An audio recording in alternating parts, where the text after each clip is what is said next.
The Thesis seminar. I know there's been a lot of these seminars happening at the moment. It actually just seems like yesterday that she knocked on my door to volunteer to do an honours project. Time just seems to be flying by at the moment, at least for me.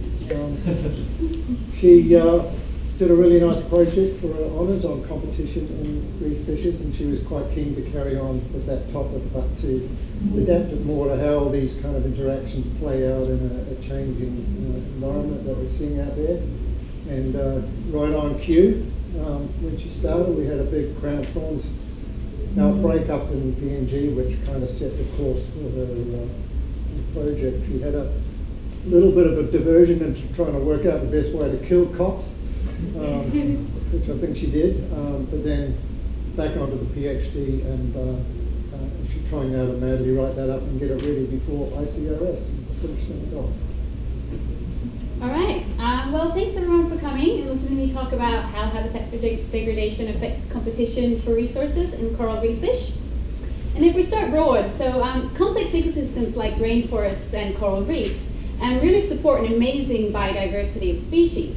And this sheer abundance and diversity of species has really sparked research questions into why species are where they are in this ecosystem, and how they partition resources between each other, and how they interact with each other and with other species and with the habitat to ensure their survival in these complex systems. And this has led to the formation of sort of fundamental ecological processes that deal with how habitat select, or how animals select their habitat to govern their distribution, and how they compete with each other over resources, and how they interact with the habitat itself to ensure their survival. So if we go through each one of those processes a little bit more in detail, starting with habitat selection, it really is one of those ecological truths that species are distributed in the landscape according to the distribution of their resources. So where we have a high quality habitat with a lot of resources, you see more individuals. And where we have a low quality habitat with less resources, you have fewer individuals. And this was, this is formally modeled in the ideal free distribution model. And one of the earliest experimental tests of this was in tank experiments with stickleback fish, where it was demonstrated that they distribute themselves according to the amount of food being released out of two outflow pipes. Now, while this might seem like an obvious process, if you think about it, it really boils down to a decision at the level of an individual about the quality of a habitat. And the quality of a habitat would really vary depending on how many individuals are using it. So that if our stickleback fish all rushed to the outflow pipe with the most amount of food, which is arguably the highest quality location, they would each gain less resources than if late coming arrivals had gone to the lower quality habitat with less food, where there's also less competition for those resources.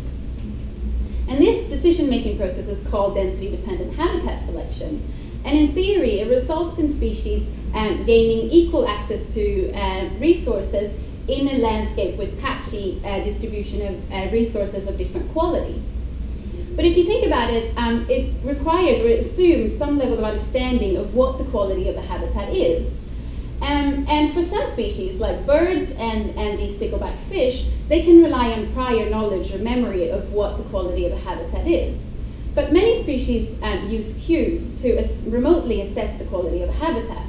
And these can be acoustic, they can be visual, or they can be olfactory. So given the importance of habitat to species, when habitat becomes limited, it causes competition for resources. And competition is another one of those fundamental ecological processes.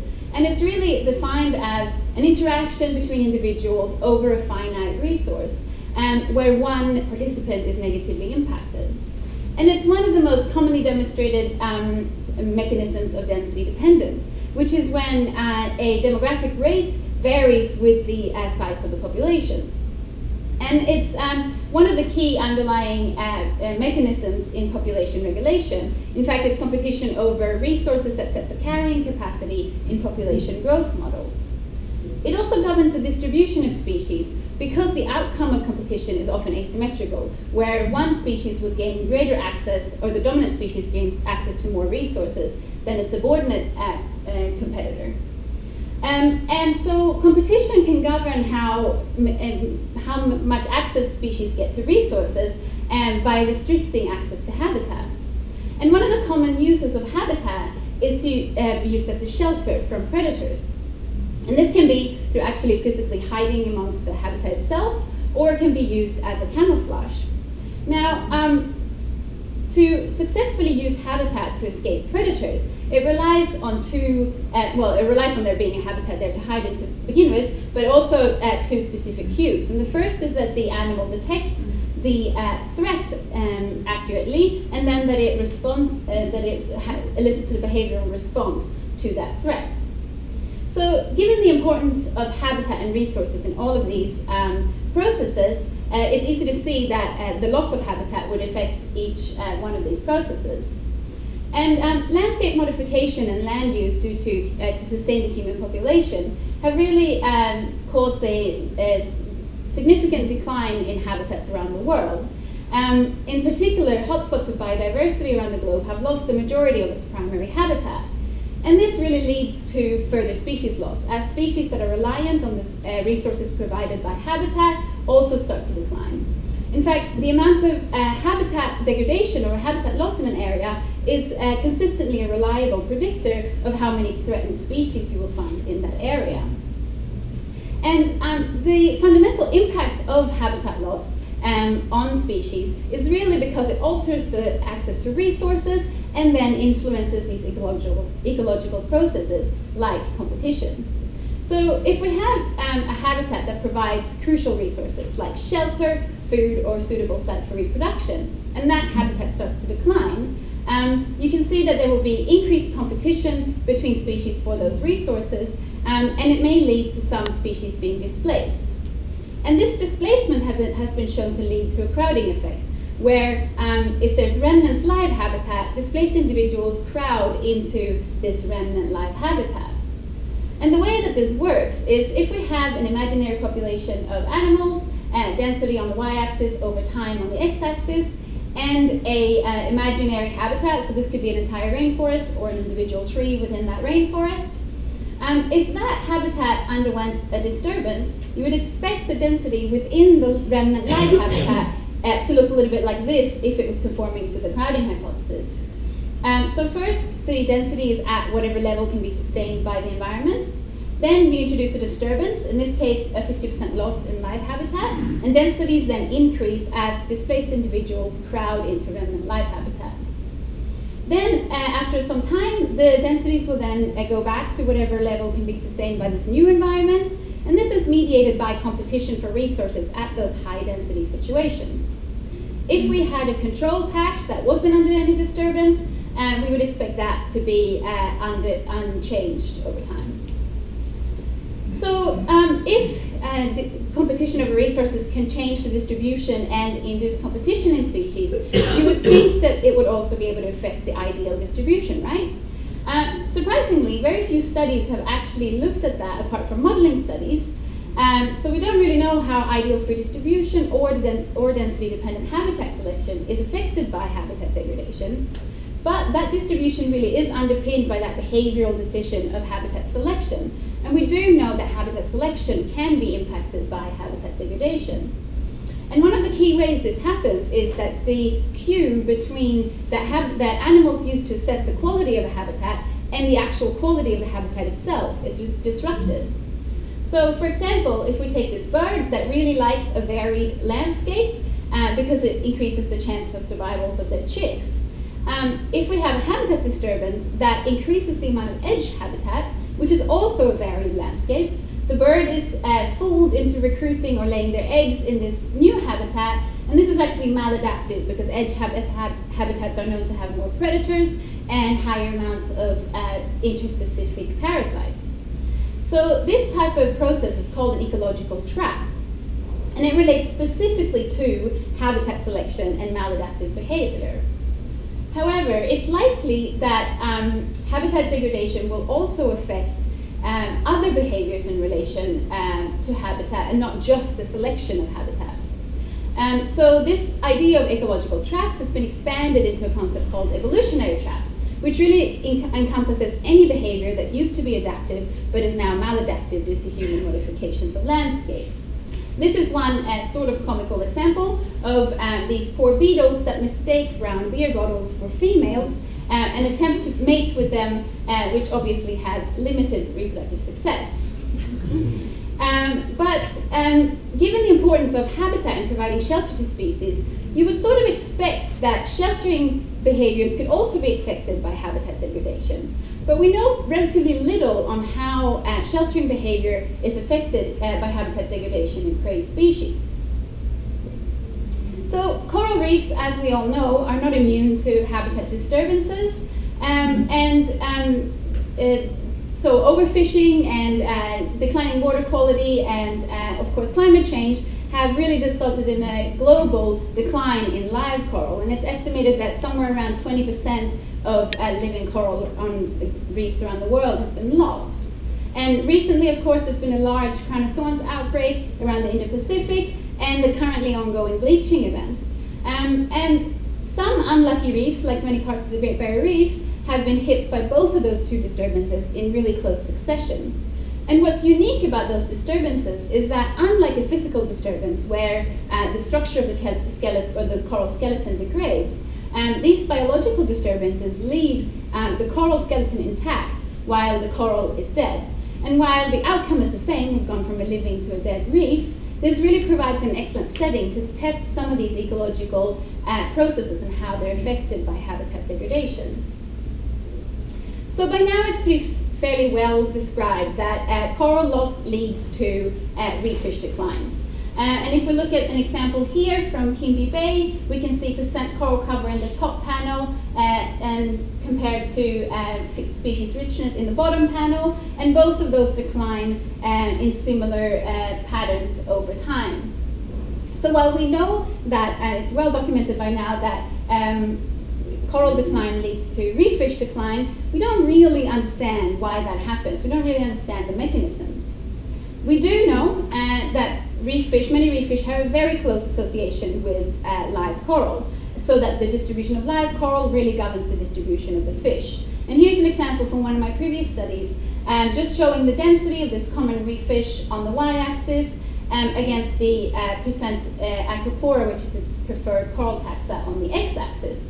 And you can see it's pretty much a perfect relationship between the two.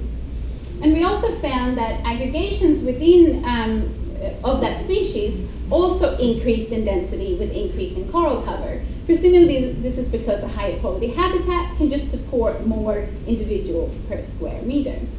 So given the importance of live coral habitat, you would expect that habitat degradation would exacerbate effects of competition between species. So in another study, we looked at this and demonstrated density-dependent mortality. So we have mortality on the y-axis against the conspecific density on the x-axis. And you can see that we have a linear relationship between the two on healthy reefs. However, that relationship is lost on degraded reefs. And we furthermore described that the effects of interspecific competition increase the mortality on healthy reefs, so the presence of an interspecific competitor, but that pattern again was lost on degraded reefs. So while we know that live coral is important, despite 60 years of research into coral reef ecology, we still don't really know what resources many fish are gaining from this close association with live coral. So for some fish, that association is a little bit more understood. So if you're an obligate corallivore and your food source starts to decline and you start to decline, we sort of can guess at what the mechanism is there. But for many species, we don't really know what they get from the coral. We just know that they like to hang around it.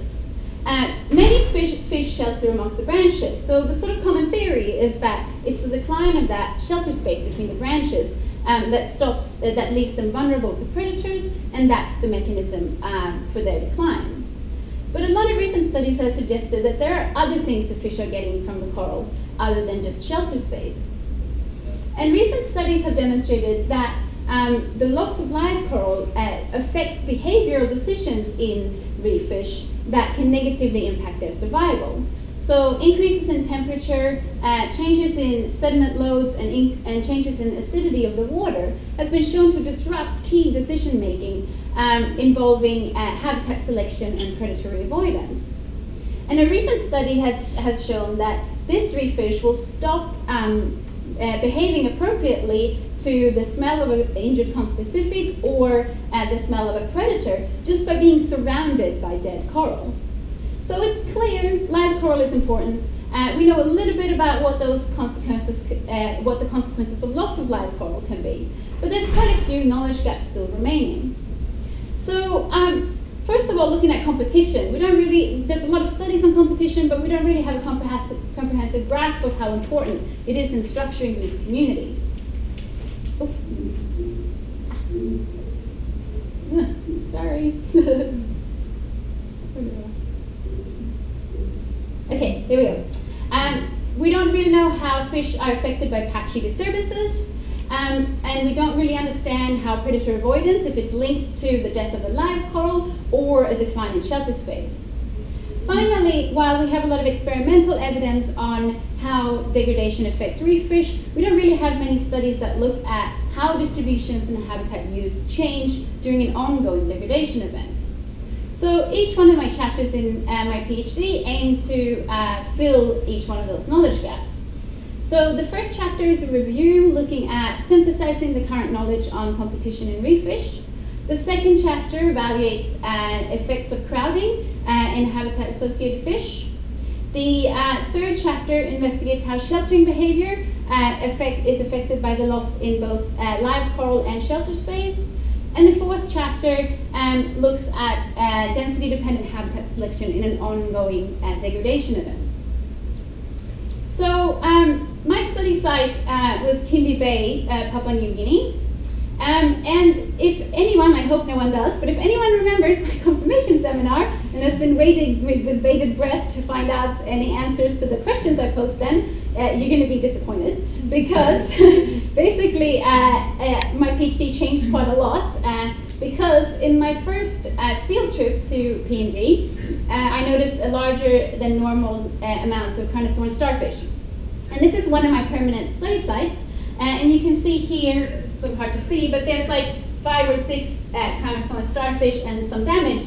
And then if I return to the same site 5 months later, you can see that all of this coral is now dead. 10 months later, it's reduced to rubble, and 18 months later, that same site is covered by macroalgae. So if your PhD is about habitat degradation and you have a large ongoing habitat degradation event happening, you better just go with the flow and change your study questions to fit the ongoing event. So one of the most common reef fish in the most heaviest affected areas is Comacentris mollikensis. And they are very common in these shallow areas where most of the coral loss was happening, and they are easy to manipulate and use experimentally. So I use them for 3 of the experiments in the PhD. So if we start, I'm just going to briefly talk about the review chapter. That's been published in annual reviews, so if you want more detail, you can read that. But I'm just going to go over some of the main points and those that relate to the rest of the PhD. So first of all, we found that competition is important in reef fish. So what we're looking at here is a number of experimental tests that have looked at competition, and the blue bars are the ones that found an effect of competition, and the gray bars are those that didn't. And you can see that both within species and between species, an overwhelming amount of studies found effects of competition on reef fish. Most of those effects were expressed as numerical effects. So that's mortality or densities and stuff like that. And you can see that most of those found a negative effect. So the red bars are a negative effect on survival, gray means no effect or non-detected, and green is positive effect. And relatively few studies have actually looked at sublethal effects. So those are effects like growth, reproductive fitness, or behavior, and very few studies have actually investigated that. but those that have overwhelmingly found negative effects on sublethal effects as well from competition. And one thing that really stood out in this review is that while competition fundamentally is about resources, very few studies have actually looked at how the loss of resources affects competition. So there's very few studies that have linked habitat degradation to competition. So that sort of two take-home messages from this review that shaped the rest of the thesis is really looking at sublethal effects and incorporating habitat degradation into competition studies. So in chapter 2, I evaluated sublethal effects of crowding. And this is from a partial degradation event. And we know that partial degradation events can be common in coral reef systems because many threats, especially biological threats, can have an implicit species bias. I guess. I'm not sure what that is, but I'm going to ignore it.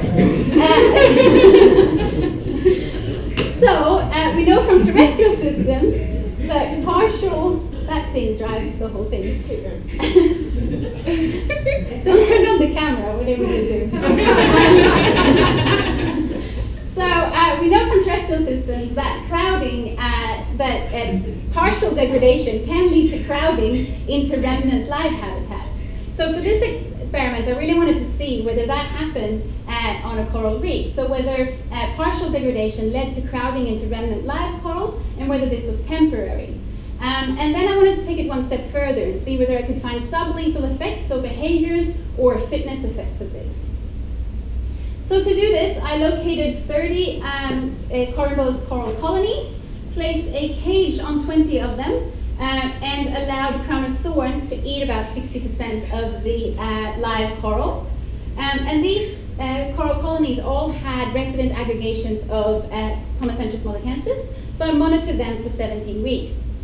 And I did that by taking pictures like this one, which allows me to assess the density of fish within that dead coral portion compared to densities of fish within this live coral portion. I then used behavioral, I took videos of behaviors, so I was assessing aggressive behaviors and feeding behavior at 3 intervals throughout the study period. And then finally, at the conclusion, I collected measures of body condition of the remaining fish. So, what did I find? What we're looking at here is the density of Comacentris mollikensis on the y-axis over the 17 weeks on the x-axis. And if you concentrate on the gray line first, and these are the densities within our live control colonies, you can see that that remains pretty much the same throughout the experiment. However, on our dead coral colonies in black, you can see a temporary increase in densities on those coral colonies and then a gradual decline over time. So then I wanted to look at this a little bit further. So I looked at how the densities within that live coral portion of a control or a treatment colony compared to the densities within a dead coral portion, and then compared them to the control colonies. And what you can see is that that increase is really driven by a massive increase in densities on the live coral portion, while the dead coral portion experiences a decline. And what's interesting about this is that this dashed line is when I removed the cages with the crown of thorns in them. So this is really, that increase in densities really occurs really early in the event, where no shelter space has actually been lost. So they're avoiding this coral before any shelter space has been lost. So then you would expect that fish on treatment colonies would be of lower body condition, but in fact the opposite was true. So we found a 16% increase in body condition of fish on the treatment colonies, so the disturbed colonies, compared to the control colonies. The behavioral studies showed that while this pattern is not significant due to really high variability, you can see that there's a pattern of increased agonistic interactions on treatment colonies compared to control colonies in week 4, which, if you remember, that's the time when you had really high densities and that decline in densities had just begun.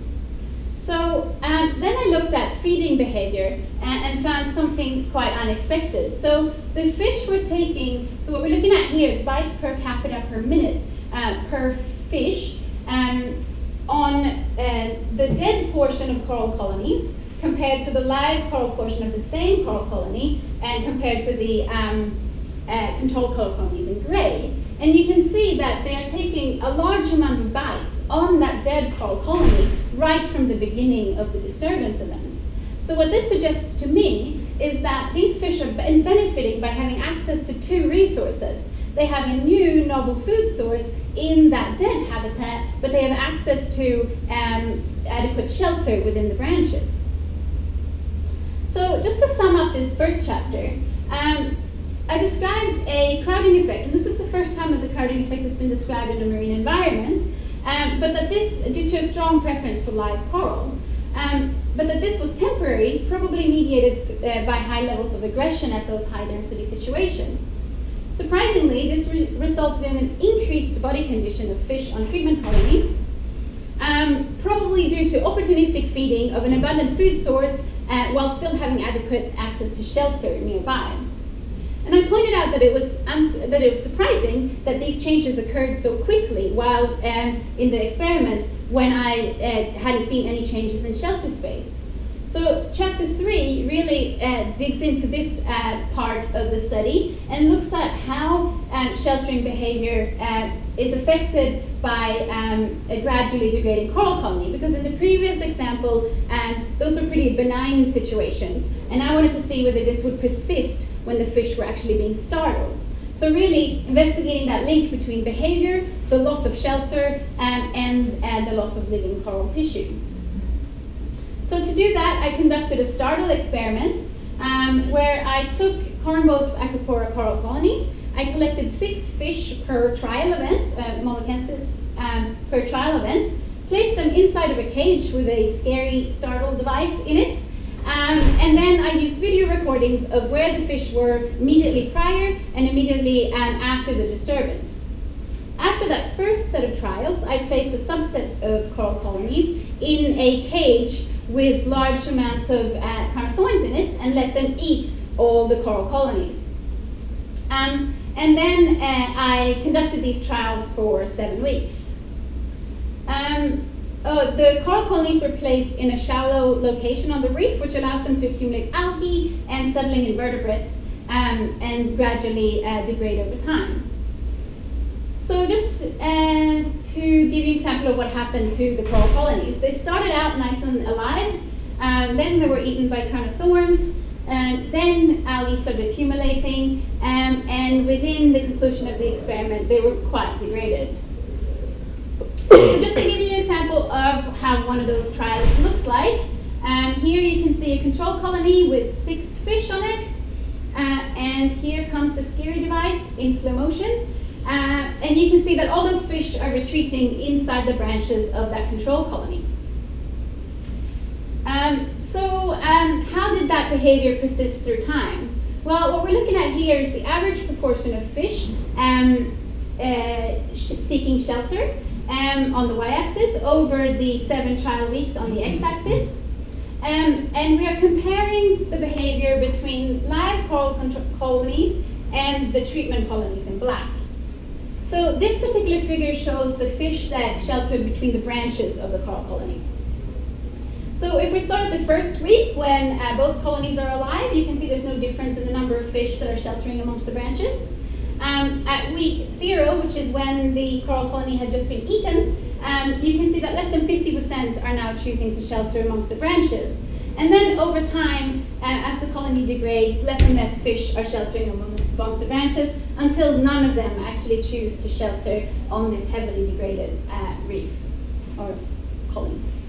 If we look at the fish that swam off the coral colony, you can see that the pattern is basically reversed. So as the colony degrades, more and more fish swim off the coral colony where they're more vulnerable to predators. Very few fish were seeking shelter on the base of the coral colony, so that pattern really is driven by sheltering amongst the branches or swimming off the colony completely. So just to sum up this chapter, it's really demonstrated that this change in sheltering behavior occurs in Pomocentris molucensis, and it's probably not due to a lack of shelter space, because it occurred really early on in the experiment when no shelter space had actually been lost.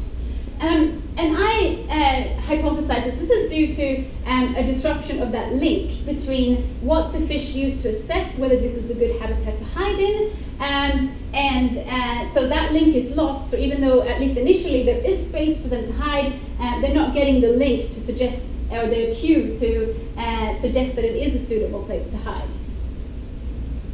So finally, in chapter 4, I really wanted to evaluate or bring all of these chapters together and look at whether the patterns we've seen in experiments actually occurred on the reef during an ongoing degradation event. So looking how habitat use and distribution changes, and what are the direct and indirect effects of this. So to do that, I started out with some habitat use surveys, so transects along the reef crest of the reefs in Kimby Bay. And I identified all the plating aquapora coral colonies in my transects, and then I scored them according to whether they were live or dead, occupied or unoccupied by molucensis, and whether the fish were adults or juveniles. Then I took pictures of all those coral colonies, so I could calculate a density of fish per aggregation per coral colony. Now, at this point in the outbreak, the disturbance on the reef was quite patchy. So I don't know if you can see, but this is a transect with 100% dead coral on it, and this is one with 100% live, and those are less than 50 meters away from each other. So I pooled the transect by the amount of damage on each transect into 5 different categories, from low amounts of damage to high amount of damage. And then I returned to all of these transects again 12 months later to evaluate an overall abundance again to see how these changes affects the abundance of molucensis. So what did I find? What we're looking at here is habitat use of molucensis. So these are all the proportion of the occupied coral colonies that are either dead in black or live across the 5 different pooled categories. And what you can see is that in the first 2 categories, so those are transects with less than 25% damaged coral, molucensis exclusively use live coral. And then when you're approaching sort of 50-50 dead and live corals, they start using dead corals to a higher extent.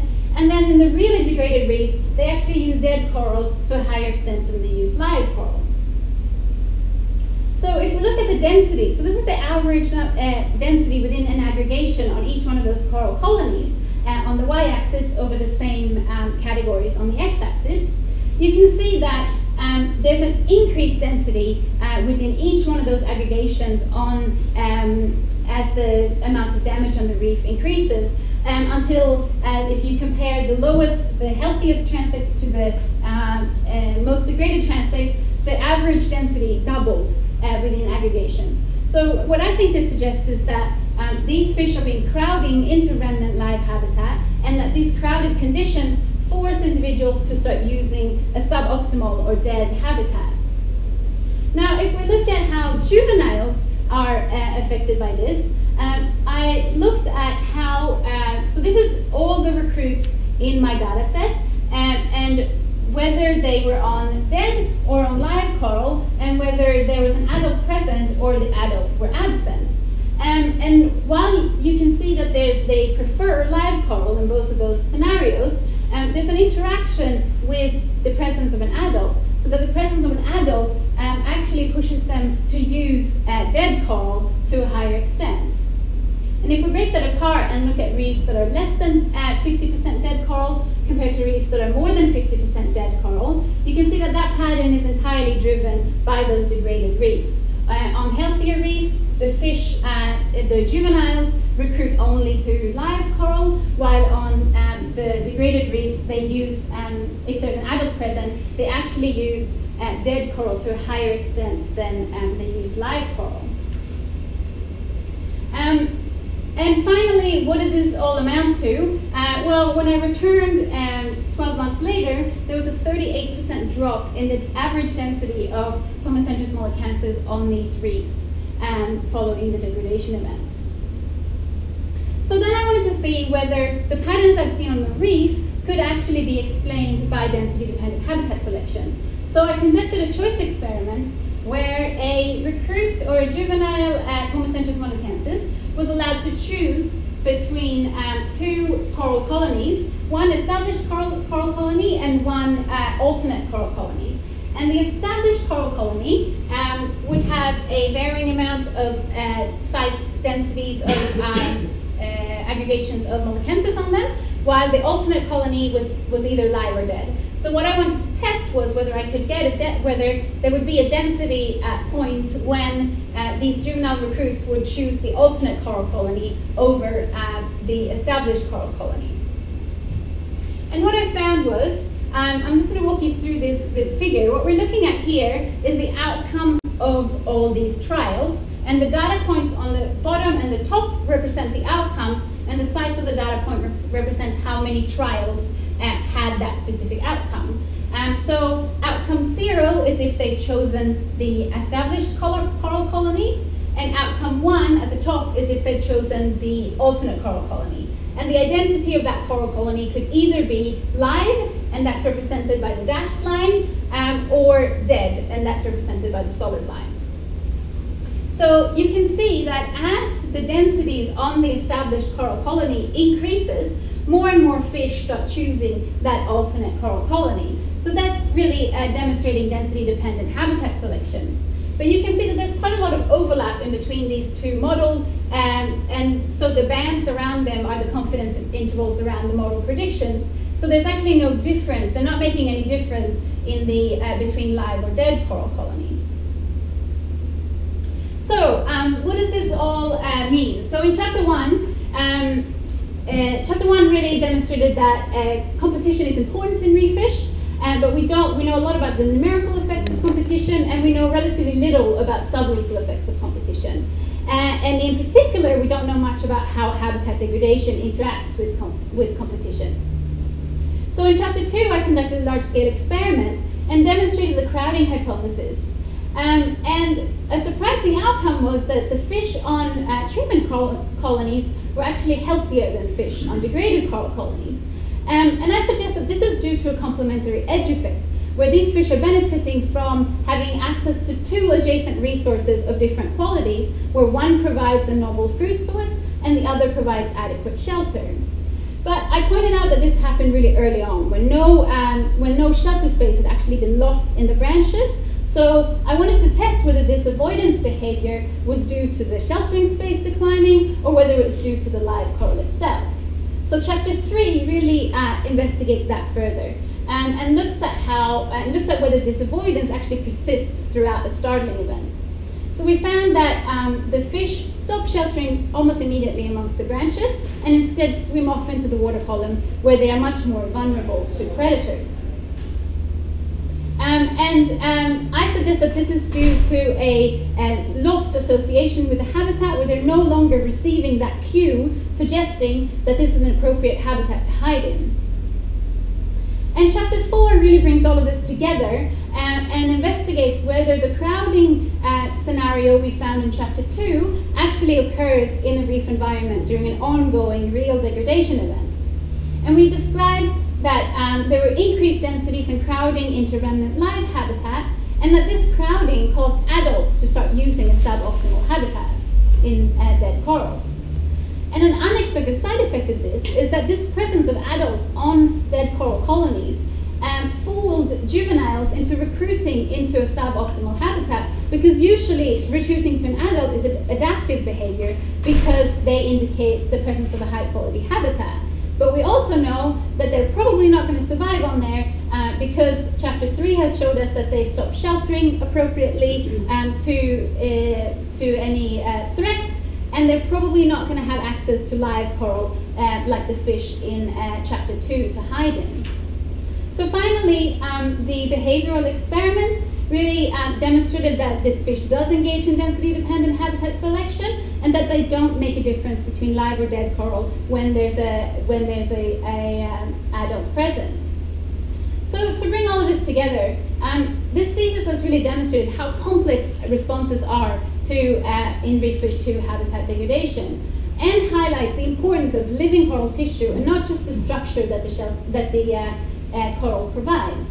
In particular, the live coral is important in eliciting correct behavioral responses to threats, and really the disruption of this link between the disruption of live coral as an important link to elicit appropriate behavioral responses is really one of the biggest threats to coral reef fish in a changing world. So on that super depressing note, let's talk about publications. So each chapter is going to be its own publication, and I've been involved in some other publications throughout my PhD, and these ones are already published, and these ones are in various stages of being submitted shortly, hopefully. So with that, I just want to thank Jeff, Phil, and Mary for all their help in my PhD, and all my amazing volunteers and friends and helpers on all these experiments up in Kiwi. And that's it.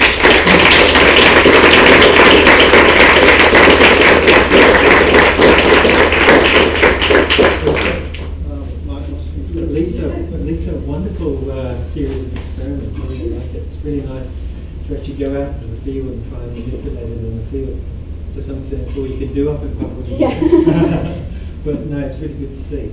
It's really good to see also trying to integrate some behavioral ecology into some of the science, because there's so much literature out there about competition, and it's really the applied aspects of competition, or assumed aspects of competition, rather than the demonstrated aspects of competition. So it's great to be able to try and get to that. Having said that, what I wonder with respect to mollikensis is how much live coral do you think a recruit actually requires as a stimulus, and how to settle, and also to be able to survive? Yeah, well, hard question. I don't know. I mean, in mine experiments, so I know that they actually on the reef recruit to corals that are bleached. They don't actually make a visual discrimination between a live and a dead coral. Yeah, who knows? I mean, some of your experiments have shown that even if they're on a live coral but are surrounded by dead coral, they still don't behave appropriately, right? So I guess, I don't know, it's hard to put a number on it, how much they actually need. But the reason I ask is I'm just wondering what on earth, I've always wondered what on earth they're getting out of it. They're plaintable. Yeah. And you've noticed that they actually go down and actually feed on some of the dead stuff. Yeah, yeah.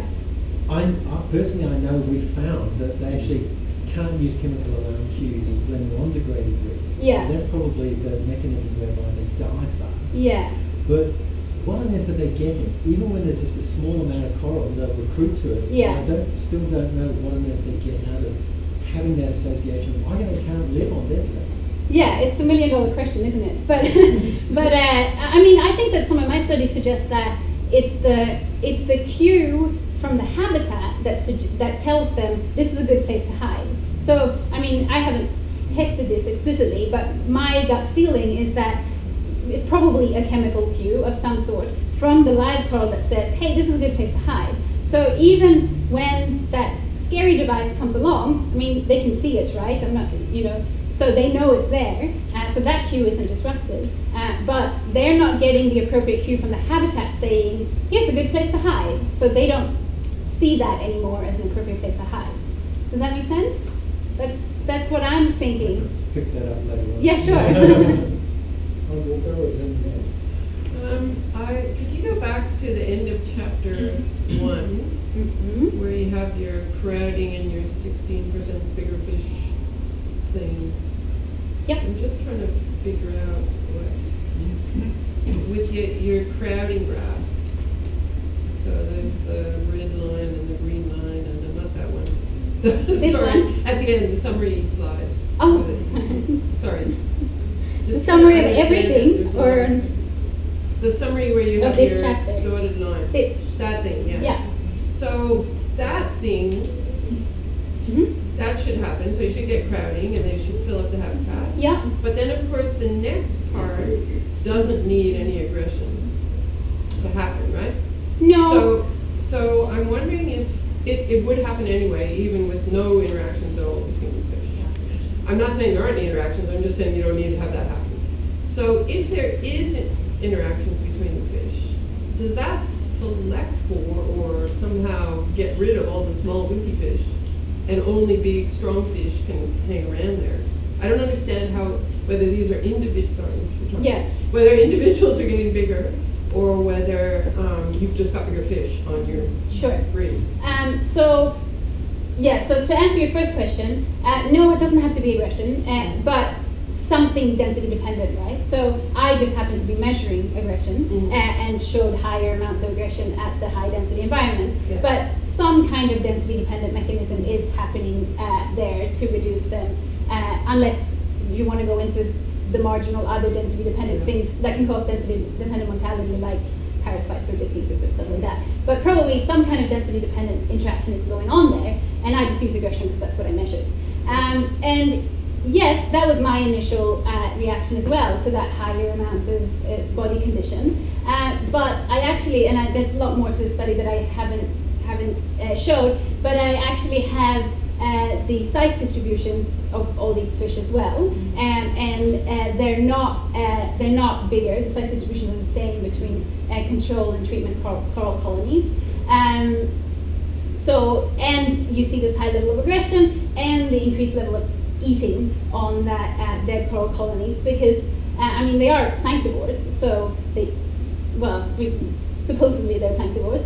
And you can see how little they actually bite on a coral on the control colony in gray. So I really think that those two pieces of evidence suggest that this increased body condition is not because those were the winners that made it, but it's because this edge effect is going on. Just to follow that up, do you still have the bodies? No. Because if you did, you could actually test that by just looking at the records. Yeah. It's likely that you do actually have selection, and it's likely that the mechanism driving that could well be an alternative anyway, is that you've got an aggregation of predators around food source, which is known to occur. Yeah. And so, as Lynn said, you don't actually need aggression, you don't actually need any density dependence at all to drive that relationship. Yeah. You expect it from an aggregation of predators alone. Sure. What you do get is you get a change in the phenotypic display that you have at the end of the day, and that could actually be driven within a colony by density dependent behavioural interactions. Yeah. So I think what you've got there is a mechanism that tells us really cool stuff about within a colony scale, but at a broader scale, it's probably just predation and the aggregation of predators that might actually drive that, regardless of whether you've got competition occurring or not. Sure. Yeah. It's one of my biggest science regrets, throwing away those samples, because I could have done so much with them. But I was trying to not hoard samples, so I threw them out. But yeah, sure, that would have been, aggregation of predators could definitely be one of the mechanisms there. Yeah. Yeah, this elegant study. I was sort of following up what Mark was saying really, I guess, at the last part of the study, the broad scale. You often notice that predators focus on aggregations of prey. Do you think that drop-off was due to changed predator behaviour in terms of focusing on much higher densities of the fish, or they were starving to death? Because even planktivores and high density have a whole range of effects right in fact the guys downstream don't need food. You mean on the last experiment on the reef? Yeah, the long term, where we see a slow degradation of densities. Yeah. Well, ultimately, predators are always the ultimate reason for mortality on the reef, or most of the time. So sure, predators are causing that mortality. I would suggest that it's due to the fact that they're no longer hiding from the predators at all, so they're just easy prey that could be picked off. But yeah, some of those coral colonies were so crowded that you couldn't see the coral colony anymore, you could just see fish. So for sure, predators may be attracted to that and picking them off at a higher extent. But there could be an interaction with food as well. Yeah. Where they're starting to be a little more prone to. Yeah, for sure. Yeah. Any more questions? Mark, you get one more. I can't make it short. Okay. Chapter 3, where you've got the model grooving along across the colony, and everyone's going, wow, and looking for shelter. Now, you were too quick to walk through the details, which is understandable, but I wonder, are you assessing the colonies through time, or are they different colonies that are independent through time? So I had a pool, I had I think 30 or 40 coral colonies, Yeah. and then for each trial I randomly selected a new coral colony from the pool of degraded ones and from the pool of controlled ones, and new fish for each trial as well. So it's not a repeated... New fish. Okay, so you put new fish on there as well. Each trial had a new fish, yeah, because I didn't want to have any Okay. learning. Yeah, so each Yeah, trial... exactly, Yeah. So Like each trial was a new different fish, yeah. Okay. Yeah. Now, also, did you, when you did that, did you consequently renew the cage? Or did you leave the cage there? So has the cage been there for the whole time? Yeah, the cage is there for the whole time, with lots So- of scrubbing and me cleaning it. Yeah, so I'm just thinking of colonisation of the cage, the cues that come off the cage. Whether that's actually, well, you will probably have to discuss whether that's actually confounded the relationship. Sure, so Fishes don't tend to treat something that's just moving along as necessarily a scary thing that they need to actually avoid. So they won't mount the same physiological or behavioural response as they would if it was a truly, they recognise it as a truly scary thing. Initially they start off with what's called neophobia, so they're scared of everything. They very rapidly, literally within 5 days, stop doing that. Yeah. And they then actually have a very sophisticated way of actually learning who to avoid and not to avoid, Yeah. as you know. But if it's still novel for the ones you're putting on, then they might actually be assessing that as quite a different thing than what you're assuming they're assessing them at. Sure. So just to be really careful about that. Yeah, and that's definitely something that I had in my back of my mind. Are they actually is this actually, this dodgy looking thing, do they actually think that this is a threat?